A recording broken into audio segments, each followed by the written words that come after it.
All right, it's the Bober Hanley Pro Football Podcast as we have just completed week 5. Actually, we haven't. That's actually false because we have Tuesday night football for the first time in, oh gosh, I think we have to go back to the Minnesota Vikings when they had the Metrodome collapse Yeah, because of heavy snow. I think they played Bober on a Tuesday night. I I think think. I too. I still have buddies on that team. I remember talking to them, and they didn't. They went back to New York, I think, and played, didn't Was it they? that was Detroit for some reason? I Oh, thought they it went was to Detroit. Detroit. That's right. That's right. They Yeah. went to Detroit and they played on the next night. So Yeah. So we get that again tonight. Buffalo, Tennessee. Tennessee coming out of hibernation, which just more than anything, I know kind of joke about it, but more than anything, it's good that they have been able to kind of control what's going on with COVID-19 there. That's going to be interesting to watch. We'll get into that here a little bit, but man, a lot of reaction from week 5 from the majority of the football games, a wild Monday night football game last night, but also kind of looking at some of the bigger storylines. We had another firing, which I don't think it surprised either one of us, but I'd have to start with what took place Sunday afternoon in Dallas. Dak Prescott, who's playing on a franchise tag. Chris, you could speak on this so much better than I could. This is why players want to avoid that franchise tag and want to get paid, because it's things that happen on the field. And what we saw happen to Dak Prescott, the dislocated ankle, just a horrific looking injury. And a guy I've always personally been a fan of because I think he's a good quarterback. I wouldn't say he's elite, but I still think he's a guy you can win with. And he's another guy that I just appreciate the way that he sort of represents himself and the organization. I think he's a very class guy. I think he's easy to root for. So not that it makes it harder to watch that happen to a good guy. I mean, hey, that's a bad injury. I don't care who you are, but that was really tough. yeah, and I've actually seen that injury in person myself. I had a buddy, Richie Soybert, who's my left guard in New York in 2002. And his happened a little different. His got stepped on from behind, but the same result: total fracture. It was hanging sideways, and the hardest part really was having to go play the rest of the game after seeing that. One of your best friends gets injured like that. But the Dak Prescott thing, um, you know, it's weird how it kind of turns out, right? And you don't know what the future is going to hold, but Jerry Jones, in this sense, you think about what Dallas would be if they were strapped having to have paid him a whole bunch of money, right? And this changes the game totally. It's going to change how it is because, owners invest in assets looking for a return, and there's no way he's going to be as good as he was when he came back. Not that it would be a bad quarterback by any means, Yeah. but this might level this off. I also don't believe the 4 to 6 month timeline, right? My buddy Richie took 2 years to come back. You look at Alex Smith, what it took to come back. There's a lot of things that can be complicated in this. You took a bone that bears most of your weight and it shattered it so much that it went outside your skin. That is way more traumatic than I think these estimations are going to be. I would be very surprised if he was ready to start next season. I mean, this is a bad injury. It's a major bone. So going forward, I think the Cowboys, a guy like I actually think that they might come together. And you look at the weapons that they have on their team, right? I mean, it's ridiculous the receivers they have. Amari Cooper, Gallup, who made fabulous catches, and that's not even talking about the running game. They're set to win, and they might come together and probably play a little bit better brand of football, not having to rely on Dak Prescott. They still don't have much of a defense, but they're prepared for this. Andy Dalton came in and won the game for him. And I don't know what happens with Dak, but it's the storyline is going to be in the future. What are they going to do with him? I think he'll be fine. He's not going to go in the poorhouse, and I think he's going to play football again. It's just when and how effective can he be? Yeah, and you mentioned some of the weapons they have too. I mean, don't forget CeeDee Lamb as a rookie has been playing outstanding football too. And you mentioned Andy Dalton. This was a big offseason acquisition because when you think about the thought of bringing in Andy Dalton, some people thought, well, hey, he's going to come in and try to push Dak Prescott, and then Mike McCarthy's really going to see what he has at his quarterback room. I don't think any of us thought Andy Dalton was going to come right in and win the job over Dak Prescott. But I think what we also saw that is if things did not go well for Dak Prescott, just from a performance standpoint, then you did have somebody like Andy Dalton, a veteran, who could be with a different organization, who's had some very good years with the Cincinnati Bengals. So now you look at two things from that day. I could not agree with you more. I don't know how you guys are able to have the same level of competitiveness when you see one of your leaders and a guy that you truly like go down like that, and with that type of injury, that's got to be weighing on you mentally. They win that football game, and Chris, we've seen it so many times with this football team. They were ready to lose another inexplicable game against a team that they're just better than. No offense to your New York Giants, but they are just a better roster right now, especially without Saquon Barkley for the Giants. They still are able to win that game. You get something out of Andy Dalton. There's something I feel like you could build off of that. You could use sort of Dak as that rallying cry. And I'll be curious to see if that's the case, because it's not like you're bringing in some rookie or some guy that's just been a journeyman backup quarterback. I mean, Andy Dalton has been a starter in this league for so very long. So if you do have this situation happen to anybody else in the league, I don't know if they are in a position like Dallas to where they can still function offensively the way they should be able to with Andrew Dalton. And we're kind of romanticizing Dak Prescott here just because of the good guy he was and the fact that he's the Dallas Cowboys quarterback. But, you know, you look at all these stats he has, most of them were in garbage time. They had only won one game in a miraculous fashion. So it wasn't as if they were playing that great of football. Dak was doing some things, don't get me wrong. But so a change might be for the better right now. You know, it might just be what the Cowboys need to maybe win some games, win a bad division. But we'll see how it goes forward. Jerry Jones, honestly, if you look at just outside the bubble, take emotion out of this thing, he played this right. You know, a guy got hurt. And if they were into him for 100 and some or 200 some $million, they'd have an asset on the sidelines that wouldn't produce at all. So really, it wasn't a bad business move from the Cowboys to not be completely tied to an injured and maybe lesser Dak Prescott. Stephen Jones even said yesterday that this doesn't change anything with their feelings on Dak Prescott. They still, as he said it, not me, he still is the future, whether you believe that or not. Obviously, they're going to say the right things in this time for Dak Prescott. They gave him some leverage to get a better deal. And business-wise, that would help them. You know, and it helps the team too. Then they can have more talent around him. The other big news, Dan Quinn is no longer with the Atlanta Falcons. In fact, Dan Quinn and Thomas Dimitroff, the general manager, are out in Atlanta.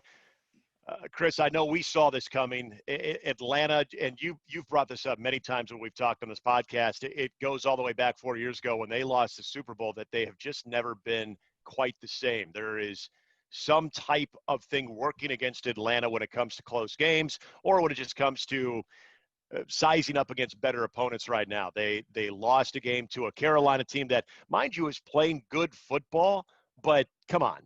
That's not a Carolina Panther team without Christian McCaffrey that should just be blowing the doors off of them the way they did. You look at their come-from-behind win for the Dallas Cowboys over Atlanta, the come-from-behind win for the Chicago Bears. That shaked them, and then they get beat up by the Green Bay Packers. They get beat up by the Carolina Panthers. They lost a shootout to open the season against the Seahawks. The defense isn't playing well. The offense seems to not be able to get out of its own way, especially in key moments late in the game. I understand everybody likes Dan Quinn in that organization. The players like him a lot, but at some point, you just got to shake things up. You've got to send a message to your team and to your fan base that this is not good enough, and that's what Arthur Blank did yesterday. Yeah, and Arthur Blank came out and they asked him, like, what was the thought process and what was the determining factor? And he said, it's called not winning, right? Yeah. And I think it really signifies it's interesting that you have two different situations of coaches getting fired, right? You have a lot of pieces in place in Houston for to build around a good young quarterback. You have some talent down there. You have some moves to make, but you have at least a head start on the next step. I think Atlanta is looking at probably a complete rebuild in this situation. You look at the amount of money they're paying to their big-time players who really aren't producing. Julio Jones gets paid a lot of money, and he's not playing that much. He's hurt a lot. Matt Ryan, who is been in the league 13 years, gets paid a lot of money. They have one of I think the second highest amount of money committed for this year and next year. So you're probably looking at a complete rebuild. I don't know the strategy of doing this early. And maybe it gives you a head start on finding the next quarterback. Maybe it lets you to, start making moves to unload some guys off your roster, pick up some draft picks. You look at teams that like a Carolina, like these teams that are picking up draft picks and building their team with them. That's a good move. To pick up extra draft picks, if you're looking to rebuild, is going to get you in the direct. The Raiders, have done this, and look at where they're going now. Yeah. So I think that's what they might try to do. Is Julio Jones, Matt Ryan, all those guys really now are expendable for the right price, especially if it's a draft pick. So look for Atlanta to start making some moves, start putting the feelers out there. They'll be ready to go. Arthur Blank is a businessman, very well respected, and he likes to win. So he wants to get some guys down there and put them in the right direction. Well, and you brought up Matt Ryan. That's an interesting one. Arthur Blank was not fully committed to really answering that question on the future of Matt Ryan. So if you're looking at it right now, Ryan, who signed a $150 million contract extension in 2018, he is, and that included $100 million guarantee. He has 3 years and $74 million left on that deal. Now, get this, he will count for $40 million against the 2021 cap for now. So unless you can rework that, and it wouldn't shock me if Matt Ryan would rework that because he's been in the league. I think he sort of gets it. I don't get the feeling that he wants to go anywhere else if he can possibly avoid it. So for me, I do think Matt Ryan would love to be a part of this organization, and if that means reworking his deal, then fine. But I also question whoever the new general manager is, whoever the new coach is for the Atlanta Falcons, do they see Matt Ryan as the future franchise quarterback? Because he's getting older, and there's again, as the quarterback position has changed in the NFL, we're now seeing that mobile quarterback, a guy that could still throw the ball, could still put up big yards in the passing game, but can also either run for some yards or be able to extend plays a lot more than a guy like Matt Ryan. So I like Matt Ryan, but I'm curious. That's a lot of money to account against your cap in 2021, especially for a team that's going to be in transition. And if you want to build around Matt Ryan, I think they did the right thing in kind of how they tried to build around him, putting, Julio Jones, Calvin Ridley.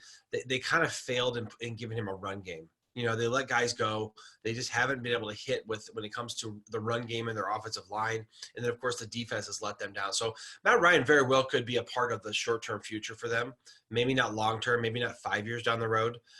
Because maybe they build around him and then they get to the point where they get that next quarterback.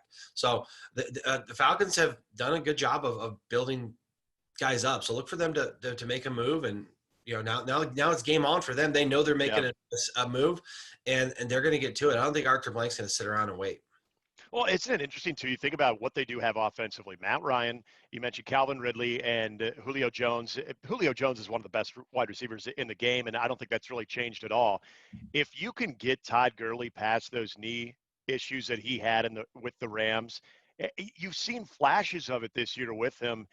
The offensive line and being able to build that. I mean, on paper, you do look at it. If you think of Matt Ryan, Todd Gurley, Calvin Ridley, and Julio Jones, you would think, I mean, what quarterback wouldn't be excited about that combination? But is Todd Gurley the same as he was his first 2 years with the Rams organization, too? There's a lot of questions there. Is that offensive line something that could give Todd Gurley and whoever else wants to complement him in the backfield the amount of push that he's going to need to have that running game effective, where play action can be effective for Matt Ryan, where you could have Julio Jones and Calvin Ridley running wide open down the field because Matt Ryan's going to find those guys. The tight end play is also very good. So it is interesting when you look at what's in place offensively for the Atlanta Falcons, yet they have still underachieved to this point.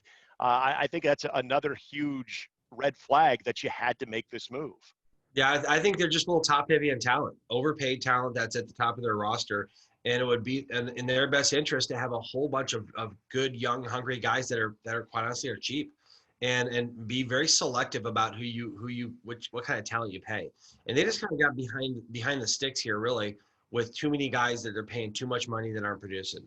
They need to spread that out more, get a lot better younger players, and don't be surprised if they come in with a young coach who has that mentality, because that's what's working in the NFL today. You look at the Chiefs, the Packers, the Ravens, the 49ers. I mean, it's all about youth. It's all about managing your money, and that's why you see Dimitroff get fired right along with Quinn, because it's probably more his deal than it is Quinn's, honestly.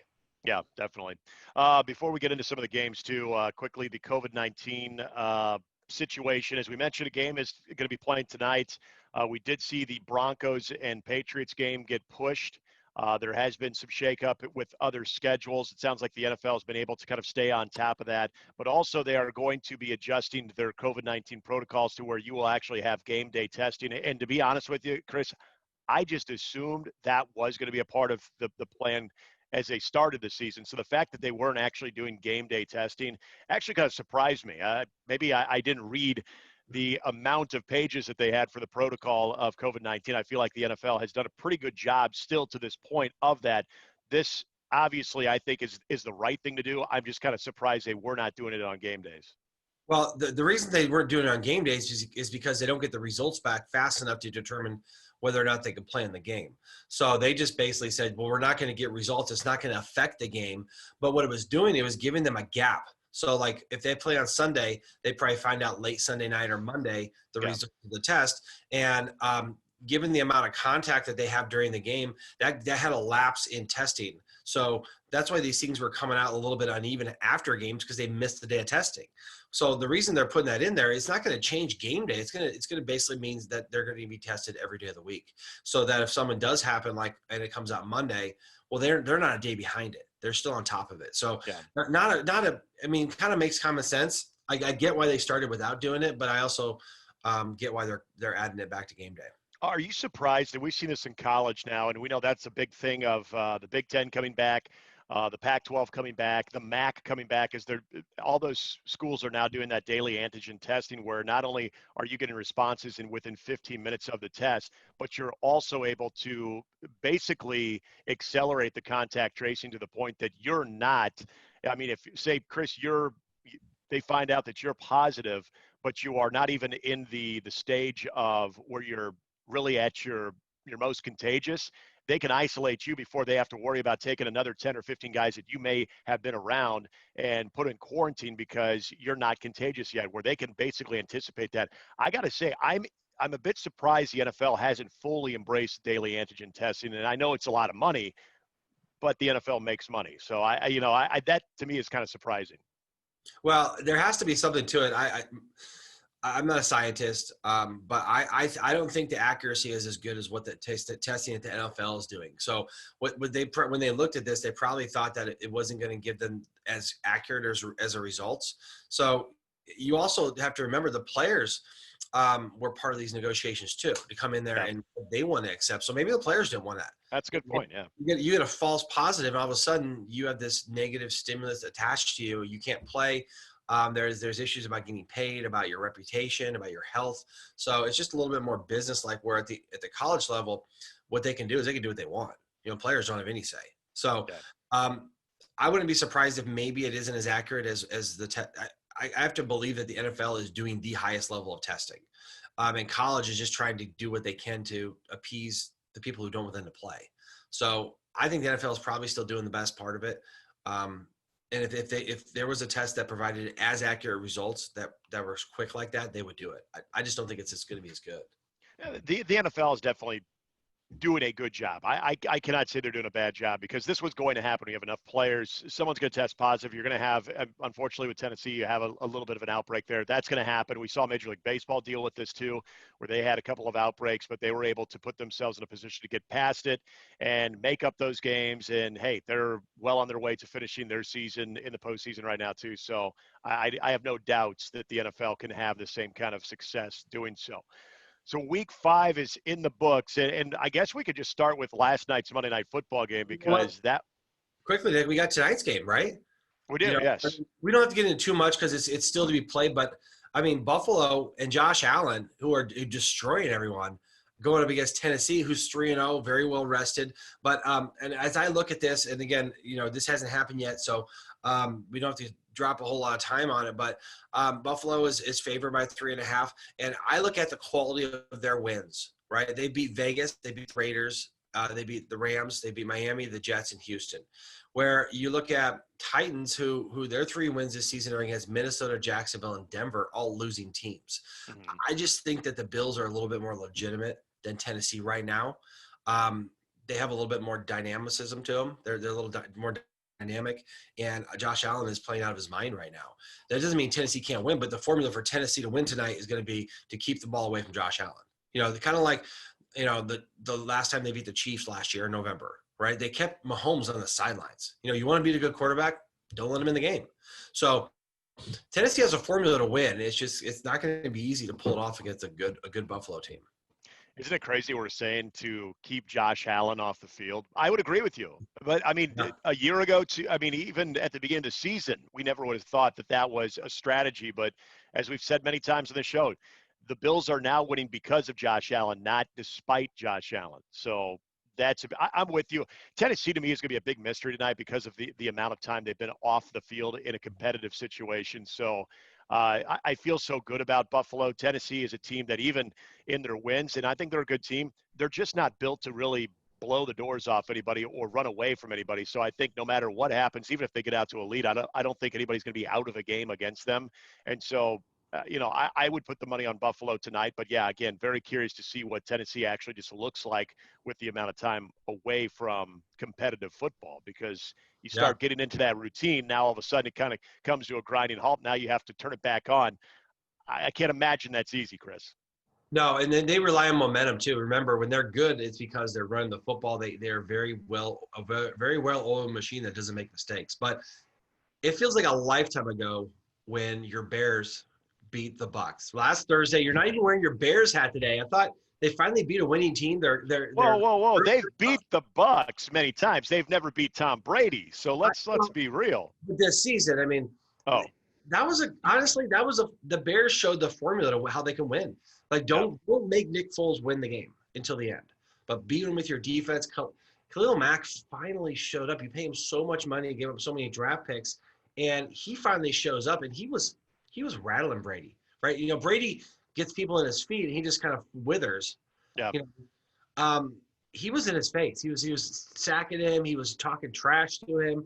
I don't think Brady was really scared. I just know that line didn't hold up, and Brady. He's protected himself. Oh, he starts yelling and screaming at his own line, and we know guys that played with him said that's what he is. You know what I mean? Chicago sort of formula. I don't know if they can do this all the time, but if they can play a game like this, they can win. They can win some football games.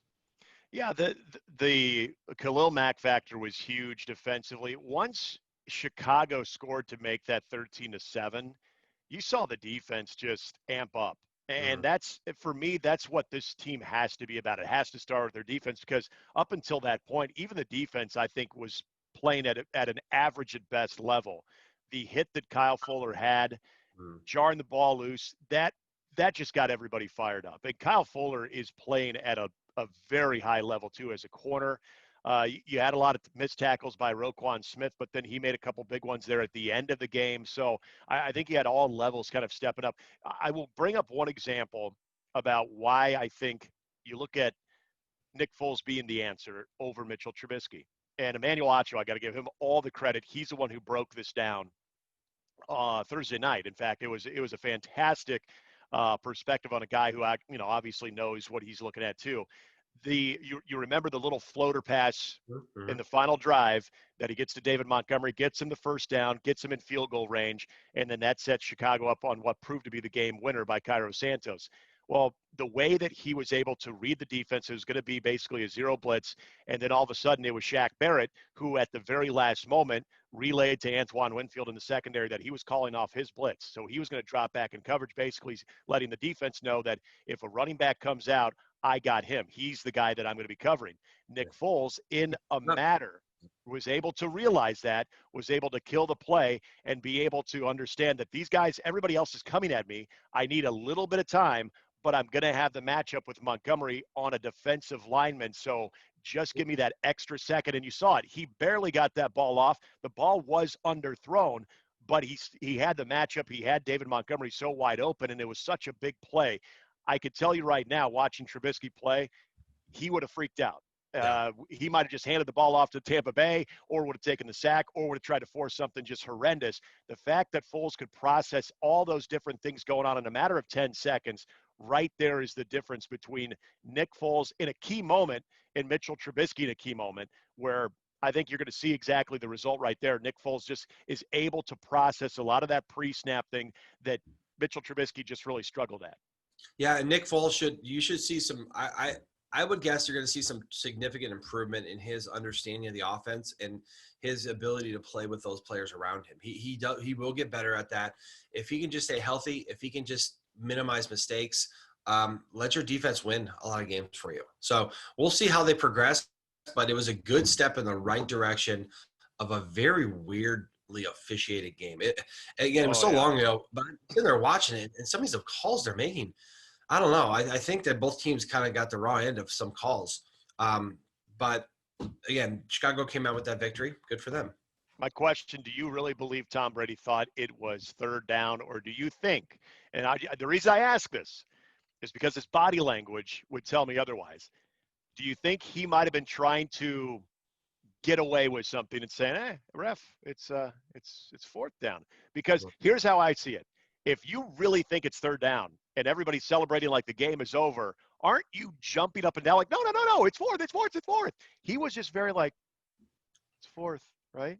It's fourth. He didn't seem that perplexed. I swear to you, Chris Bober, and it wouldn't be the first time Tom Brady was trying to get an extra advantage and do it in a subtle manner. I think he knew guy made a good play. He made a bad read. He knew the game was over, and he was maybe trying to tell the ref, hey, fifth down? I don't know. That's just my theory. Well, whatever it was very uncharacteristic of a guy who's very well put together. You know what I mean? And it isn't even that he might have made the mistake, because those kind of mistakes do happen, but it's that he showed his mistake, because players usually like to hide that stuff. If they mess up and think it was third or fourth down, they're not going to go and, it was pretty evident that it wasn't. And he would realize that right away. I guess I'm a little concerned that he tried to talk them into it. You know what I mean? It's like, guys make that mistake more than you think, honestly, because you get in the heat of the moment. And that's where I think that looking at Tampa going forward, Tom Brady's not the guy he was 10, 15 years ago. They got a lot of weapons. They got some stuff here, but I just don't know Tom Brady's going to get them over that hump. You know what I mean? He's going to do some stuff, but stuff like that is just some chinks in the armor that maybe weren't there before. Your Kansas City Chiefs, they have their first loss of the season, and that's to the Las Vegas Raiders, 40-32. We knew that this would be a high-scoring affair, and it definitely was. I'll say I was surprised, though. I wasn't surprised that maybe the Raiders could cover in this one, but the fact that they flat-out win this one, I'll give it to you, man. Your thoughts on this one?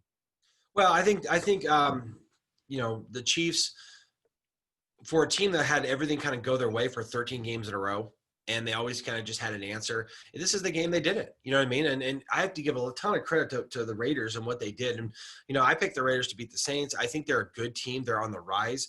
They got some good – getting Ruggs back was huge. Getting Trent Brown back was huge. But the Chiefs kind of showed that they're not superhuman either. Right. I have major concerns, and those concerns were before this game in the middle to back end of their defense. Right. I love Daniel Sorensen, but he's kind of a liability in coverage and tackling. Their linebackers don't cover well. We knew this. I talked about Waller was going to have a great day, and he did. But I think this game was won up front for the Raiders. Honestly, they had a typical pattern where the Chiefs kind of came back and did some stuff, and usually the Raiders kind of wilt away. In this sense, they didn't. I think they won it up front. I think they got to Mahomes. I think they didn't have to blitz by doing that, and I also think that they ran the ball. Now, Josh Jacobs kind of came through for me with 2 touchdowns on my fantasy team, but the Chiefs just basically, I think, needed to lose a game. I don't think it changes much. I think they are who we thought they were. The biggest takeaway in my mind was the Chiefs getting a couple guys injured. Assembly going down, tearing tendons in both knees on the same play was freaky. And then losing Sammy Watkins. And what you had was guys, I thought the backup came in and played left guard, did okay, but that really messed up their run game. Assembly is such a great run blocker, and that took them out of running the ball, which put them in second and third and long a lot. They just weren't effective running. And then having Sammy Watkins out, you had different guys come into their sub packages on offense, and you saw some, Pringle, you saw that tight end that had, great third down scramble, and he has a perfect pass when he drops it. The Chiefs guys who came into that game really didn't step up and make plays in place of the injured player. So, it's a game. They lost. It sucks us to the Raiders because it's a division game. But the Raiders won that game. They deserved it. and I think the Chiefs just move on. They got the Bills next week. That's not an Yeah. easy game, man, on Monday Night Football. But, it happens. I can bet almost everything I have that every team will lose at least one game. So it's not the end of the world. The exact same thing happened to the Chiefs last year. And I don't know if they win the Super Bowl again, but they're going to be right there. And the Raiders, I think, have proved that they belong in this playoff conversation too. Yeah, I think my bigger takeaway is not, I think the Chiefs are fine. They're still going to be a team that everybody understands the level of play that they're up against. It's the Raiders. I'm trying to make out what I can get from the Raiders, because they are a tough team to figure out right now. There are weeks where they look like they are for real, and there are other weeks that they're like, yeah, they're same old Raiders. So this is obviously a big win. This could be a galvanizing win, knowing that you beat the best team in the NFL. And quite frankly, you're able to do it handily. I mean, I know 40-32 makes it sound closer, but I mean, really this was a 40-24 game that I think there's a lot that they can go off there. What can they do from a consistency standpoint? Because for me, just in 5 games right now, and they always say you are what your record is, I would say the Raiders right now are a 3-2 team, because they've shown that they can beat the very best when they have everything sort of locked in, but they also have shown that they aren't always locked in. So what this win could do for them, and kind of sending notice to the NFL of, hey, if you take on the Raiders, and Chris, I've always known, this is the one thing I've liked about the Raiders. I think they're one of the most physical teams in the NFL, definitely in the AFC when it comes to their offensive line and their defensive line. They will hit you in the mouth. It's, can they take advantage of those opportunities that they're going to get from their defense, and the opportunities that Derek Carr is going to get when they are protecting him and when the running game is working. Derek Carr can still be a liability. There can still be some issues with this team defensively on the back end. So that's what I'm really curious going forward. You just won a game that not a lot of people thought you would win. Now, what does this do for John Gruden and this team going forward? I think it just bought them a little time. I think the biggest thing for them is, and you're seeing this as we get to these other games, you're going to see this. I think there's a lot of, just given the circumstances of this season, there's not a ton of qualified depth that these teams have. Right. So the Raiders got back. That Ruggs was a game changer for them. Mm-hmm. His ability to take the top off the defense changed how they can attack the Chiefs. And not having him for the last couple of games is what I think one of the major factors that hurt them. So, I mean, we see it all across the league. If teams that are losing guys, there's not a lot of depth because they weren't able to develop any depth. They weren't able to develop any players this offseason. They didn't have time. So it really is like, okay, who can get the luckiest and stay the healthiest? That's kind of what I think we're going to see this season. Another game that I think is probably worth mentioning, and not for a reason of, hey, look out for these two teams because they're going to be in the mix, but the fact that the Houston Texans were the first team to make a coaching change. They were going up against a team that I think was probably placed perfectly given the circumstances around Houston and the Jacksonville Jaguars. At least Houston can now feel good for a week. They handled a Jacksonville Jaguar team that they, quite frankly, should have been able to at least beat. They do so 30-14. And for Romeo Crennel, he's a guy that the players really like. Again, I'm not trying to say Houston starts to take off from here. I just think you're going to see better football collectively out of this team here for maybe the next couple of weeks. I'm not trying to say Bill O'Brien was the reason they were losing games week in and week out. I just feel like, again, you could speak on this much better than I can. I just feel like that locker room, that organization has kind of breathed maybe a little bit now. Is kind of feeling like, okay, as they are going to be bringing in a new general manager and a new coach, there can be excitement with change there. And by all accounts, it sounds like the players are ready for some change there. I just feel like the guys are in a better place. And for me, I feel like that can lead to some better football throughout the season. Yeah, I mean, we don't spend too much time on teams that have collectively one win, but or maybe two now. But Jacksonville's just not good. They are who we thought they were, and good for Houston. I mean, yeah. The one comment I would say about this, it's amazing how I think Bill O'Brien was the problem, honestly. And it wasn't that he was the problem the whole time. Is that it had gotten to the point where the players were not on board with what he did, and that's the one thing the coach has to have is he has to have the players on board. They weren't. Now he's gone. I think J.J. Watt put a thing on there, said finally fun. Yes, exactly. I'm not here to indict Bill O'Brien because he won 4 division titles over there. Mm-hmm. But it was just time to make a move, and it looks like they made the smart move by moving on. Another game that we don't need to spend time on as far as the result itself, but a great moment in the NFL. Alex Smith coming in the Washington game, coming in early. Kyle Allen gets hurt. It wasn't like he did anything spectacular, but let's face it, it's spectacular that he's playing. It's spectacular that, given the fact that he almost lost his life, he almost lost his leg, he was able to recover from that leg injury, horrific leg injury, and be in a position where he can come out on a football field, he can throw a football, he doesn't look any different. That alone is miraculous.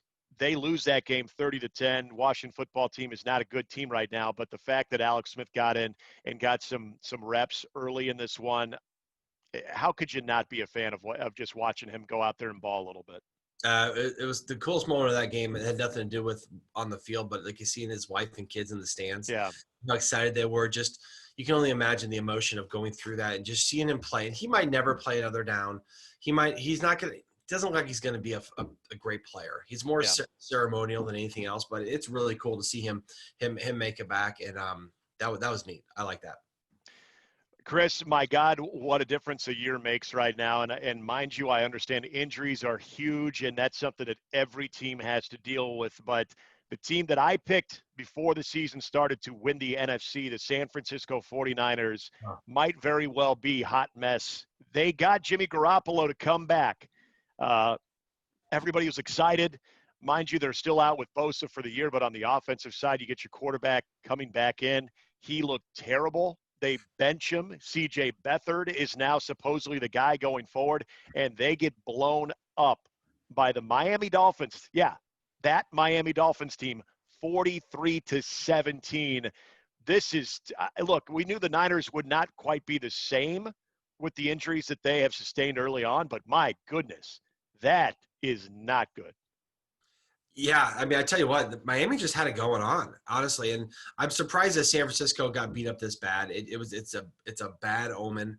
I don't know if they can be like a one and done, move on to the next game from this, because they just looked horrible. You know, they this is what injuries will do to you. You know, I think that even having Garoppolo back, it's evident that he wasn't ready, and every single thing started to pile on right there.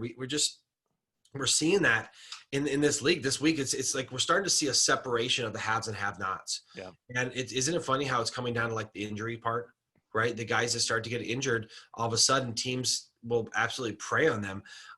You know, one thing I want to talk about before we get too much out of time is our picks this week. We came through with all our picks. Yeah. Right. So my picks were Cleveland to win. And I tell you what, that was a game. That was a good game. Cleveland was in a fist fight with a very good Indianapolis team, at least defensively, right? Yeah. I mean, they really came out and did some great things. They converted. I was so impressed with a lot of the things that they did. But I saw going into that game how they lost their middle linebacker who was out for the game. The Colts did, and I think Cleveland's a real deal. I think that they are just outside of what I would consider playoff teams. And if they can keep making progress, look at what Kareem Hunt did. Kareem Hunt is a stud. We saw that in Kansas City. He was given the ball. He did awesome. Mayfield, he was okay, but didn't mess up too much. They got some players over there, and I don't think I'm quite buying into Phillip Rivers anymore. He was bad. He was not good in that one. He wasn't good. Against a good team, a good defense, he just hasn't done very well. I don't know how he gets better from this, because he's, pretty up there in age, and I think unless they can win on defense, I think the Colts are kind of relegated to not being able to compete against great teams. I just don't believe in them as much anymore in there. The other pick that I can go on, you can talk about your picks, is the Carolina, right? Carolina was my underdog of the week. I picked them before. And then we're going against Atlanta, kind of like a lame duck, kind of 0 team. But Atlanta was favored, and Carolina, I tell you what, they came out and did some things with Teddy Bridgewater, and I'm just absolutely amazed at what Carolina has done over there. Rule is amazing. One of the biggest things he's done is he brought in offensive coordinator Joe Brady, who was the pass game coordinator at LSU last year. Yep. Right? And he's a guy who has changed the complexion of this team. And, one of the things that a great head coach does is he brings in good talent around him. And that was amazing that he was able to bring him in there. And you got Christian McCaffrey, arguably the best running back in the league, out. And Carolina has won 3 in a row. Right. Again, it was against Atlanta. I get that, but they're doing great things out there in Carolina. So I'm happy. If anyone's out there looking for bets, you and I are pretty consistent with what we're doing here. I saw something there in them. So I mean, your picks, you had the Raiders. I mean, excuse me, the Rams. The Rams, yep. Yeah, that was a good cover out there. Having the Rams against Washington, we talked about that a little bit. I don't know. I thought the Rams. I like the Rams are very workmanlike. They run the ball and do good things.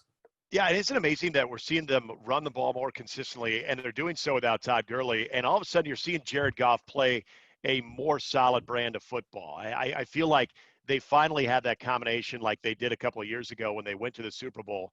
I've always felt that the Rams, when they go up against good defenses in that Sean McVay system, there are defensive coordinators that make it a habit to out-scheme, and that really puts them into some trouble. Sean McVay would get very I don't even know what the word is to describe it, would get very skittish when it came to the run game and would just vacate that so early and they'd be so one-dimensional. I think now they are understanding the value, and Sean McVay is understanding the value of balance, and their defense is still playing at such a high level. So I admit, I thought the Rams would be heading the other direction going into the season.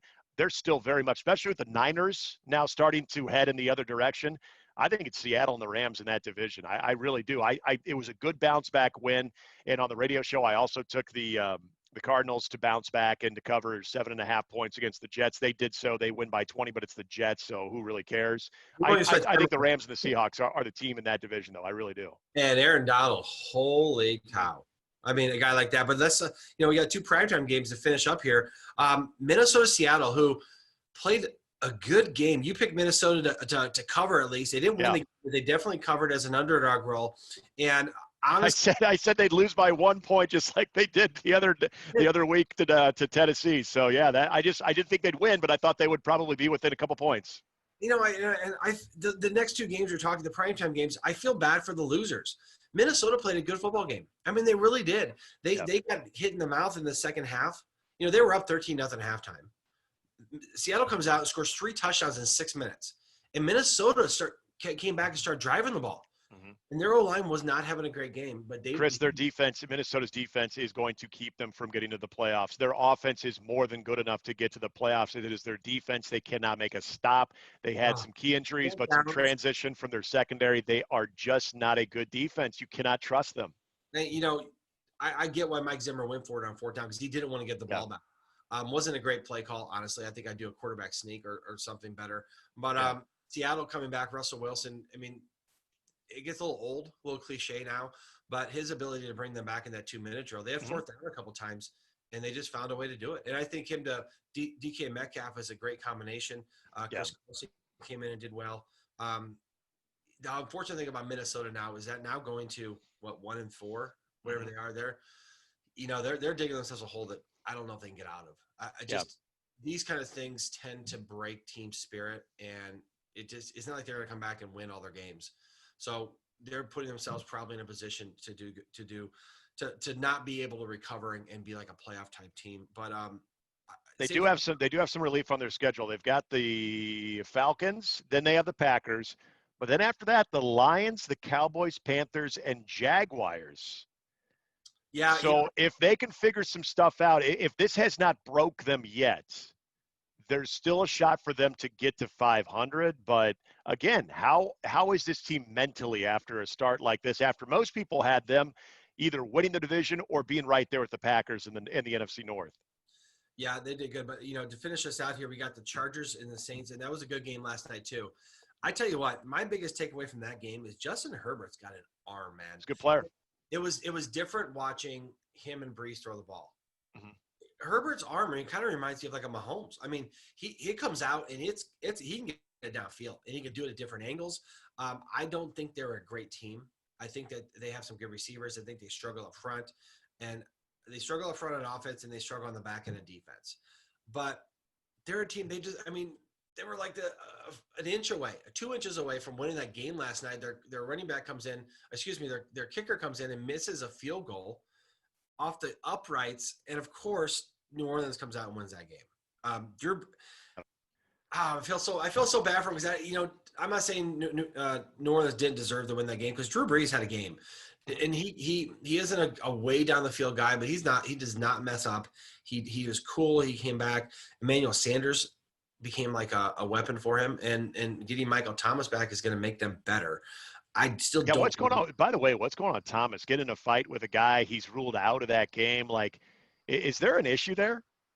I don't know. I think you get some of those guys, and that's just their background, and that's why they fight so hard in the game. It's misplaced sometimes.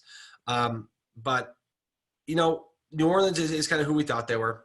I gotta say, the AFC West now is looking more and more interesting as you look at the Chiefs, who are still the best team out there, but you got the Chargers who gave them a game, and then they're giving New Orleans a game. They haven't figured out how to win games yet, but they're playing good football in a lot of ways. And you got the Raiders who are now shown that they belong there. So a division that we thought that Chiefs were just going to absolutely run through now has become competitive. But yeah, so good games. I tell you what, it just this week didn't go as I thought it would. My Chiefs, my Giants, and my son's high school football team all lost, and I think my fantasy team is going to lose too. So oh no, the only thing that came through this week was my picks. Right, my underdog and my pick of the weeks came through. Everyone else lost, but you can't win all of them. That validates your superior knowledge of the game right there. As long as you get those picks right. The picks. Right there we go. Hope people aren't super counting on those things, but they are coming through. We're doing good in that way. But yeah, we got a football game tonight, and then of course 2 days after that, we got another game. So real quickly, think about this with Herbert. By the way, so last week barely loses to Tom Brady. This week barely loses to Drew Brees. A couple weeks before, barely loses to Patrick Mahomes. Like, you feel for the kid. He's going up against the very great, the current greatest in Patrick Mahomes, the GOAT in Tom Brady, and a surefire Hall of Famer in Drew Brees, and one of the top 5 quarterbacks probably to play the position, at least in the last 25 years. He's right there. He's right there. And this is the one guy out of that entire draft class that we all thought, is he going to be that good? We don't know. He's been, I'll even say, his arm strength, everything he's done, accuracy, he's been more impressive than even Joe Burrow. So, and Joe Burrow's, I thought, has a pretty good start to the year, even though he's with a crap team. So yeah, we didn't talk about that game, but let's pray for Joe Burrow that he makes it to the season. Yes, exactly. There wasn't much to talk about, but he hopefully has really good health insurance, because he is getting beat up. Good young quarterbacks. This league is changing, man. I'm telling you, this is exciting. It's great to see all these young kids come in, and every week they can beat up on these older guys. And we're off and running, and it's going to get wilder and crazier. There's going to be more games postponed, canceled, moved, and injuries. It's NFL season, and we're right in the thick of it. We might get some Wednesday night football and some Friday night football. We'll eventually get Saturday, so we can have it every day of the week, which I wouldn't hate that. But we'll take Wednesdays off. Wednesdays will be off. Players might not like all that either. But it is the Bober and Hanley Pro Football Podcast. He's Chris Bober. I'm Nick Hanley. We will be talking to you in a couple of days as we get ready for week number 6, as we are getting right through this thing. We're already more than a quarter of the way through the season, so we look forward to that. Enjoy the Tuesday night football game tonight, Tennessee and Buffalo. Bober, be well, man. We'll talk to you here in a couple of days. All right, we'll see you Thursday.